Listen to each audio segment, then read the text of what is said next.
October 19th, 202 BC, a dry African plain becomes the stage for one of the most decisive battles in world history.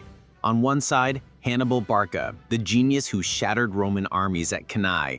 On the other, Publius Cornelius Scipio, a daring Roman commander, soon to be called Africanus.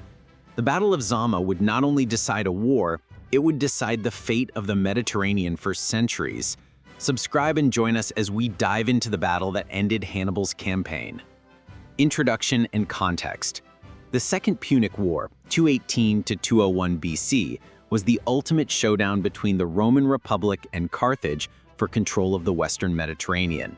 Hannibal stunned the world by marching across the Alps with elephants, crushing Rome at Trebia, Trasimene, and above all at Cannae in 16 BC, a disaster Rome would never forget.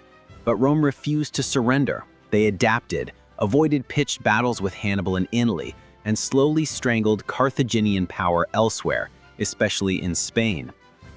Enter Scipio, a young Roman general who conquered Spain, severed Hannibal's supply lines, and then boldly invaded Africa. His gambit forced Carthage to recall Hannibal home, setting the stage for a final duel on African soil, Zama. The battlefield? Zama, most likely Zama Regia in modern Tunisia, was a relatively open plain, perfect for maneuver and especially for cavalry. That detail would prove decisive. The commanders: Hannibal Barca, Rome's nemesis. By 202 BC, Hannibal was a living legend. For over 15 years, he terrorized Italy, outmaneuvering Rome again and again. But now, his army was not what it once was. Many of his elite veterans had died, supplies were thin, and Carthage could no longer match Rome's cavalry. His force was a patchwork of mercenaries, citizen levies, and hardened Italian veterans, plus the symbolic Carthaginian war elephants. Scipio Africanus, Rome's rising star. Scipio was young but brilliant. He had studied Hannibal's tactics, learned from Rome's humiliations, and forged new methods. His ace? An alliance with Masinissa, Prince of Numidia, whose fast cavalry were the best in the ancient world. Alongside Gaius Laelius, commanding the Roman cavalry, Scipio held the mobility edge, something Hannibal once enjoyed, but now lacked. Order of battle in the elephant threat. On-screen diagram. Rome and allies. Scipio. 25 to 35,000 infantry, about 6 to 7,000 cavalry. Right wing under Masinissa, Numidia, left under Laelius, Rome/Italy. Carthage, Hannibal. 40 to 50,000 infantry in 3 lines. Mercenaries, Carthaginian citizens, and hardened Italian veterans. About 4,000 cavalry, 80 war elephants deployed at the front. The elephants were Hannibal's shock weapon, intended to smash Roman lines, but Scipio prepared a clever solution: corridors.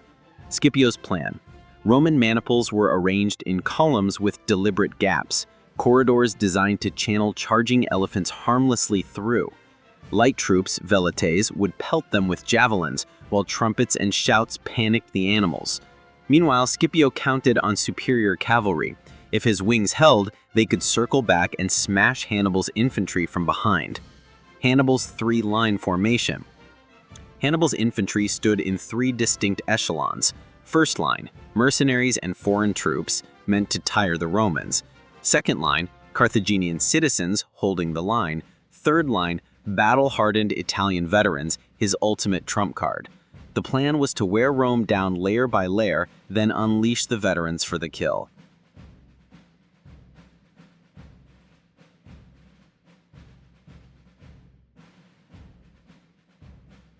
The battle unfolds. Phase 1. Elephant charge. The elephants charged, but Scipio's corridors worked. Many were funneled harmlessly through the gaps, attacked by velites. Some panicked and even trampled Carthage's own cavalry. Hannibal's shock weapon failed. Phase 2. Cavalry clash. On the flanks, Masinissa and Laelius pressed hard. The outnumbered Carthaginian cavalry collapsed and fled. Roman and Numidian horsemen pursued, disappearing off the field, leaving Hannibal's infantry without support. Phase 3. Infantry engagement. Carthaginian mercenaries clashed fiercely with the Roman front line, but when they fell back, the citizen levies behind them refused to open ranks. Chaos and infighting broke out. Hannibal's carefully layered plan started to unravel. Phase 4. The veterans enter. Finally, Hannibal's Italian veterans advanced. These men were seasoned killers, and they fought the Roman legions to a bloody stalemate. At this point, it looked as if Hannibal might still hold the line. Scipio reorganized, widened his front, and stabilized the fight. Then, thunder from behind. Masinissa and Laelius returned with their cavalry, charging into the Carthaginian rear. Encircled and crushed from both sides, Hannibal's veterans were slaughtered. The Carthaginian army collapsed. Hannibal escaped, but his war was lost. Casualties and outcome. Carthage suffered devastating losses, tens of thousands killed or captured. Rome also lost many men, but strategically, the victory was absolute. Hannibal's aura of invincibility was broken. The Peace of 201 BC. Rome dictated harsh terms. 1. A crushing indemnity of 10,000 talents of silver. 2. Severe restrictions. Carthage could not wage war outside Africa without Roman approval. 3. Most of Carthage's fleet destroyed. 4. Loss of overseas possessions. 5. Numidia under Masinissa grew powerful, checking Carthage's every move. Rome now dominated the western Mediterranean. Fate of the leaders. Scipio Africanus returned to Rome in triumph, awarded the honorific Africanus. Hannibal became a statesman in Carthage, reforming its finances. But Rome never forgot him. Hounded across the Hellenistic world, Hannibal eventually took poison rather than fall into Roman hands, ending his life as dramatically as he had lived. Why Zama mattered. 1. Ended the Second Punic War. 2. Showcased Roman tactical adaptation, defeating elephants, reorganizing in battle. 3. Proved the decisive power of cavalry supremacy. 4.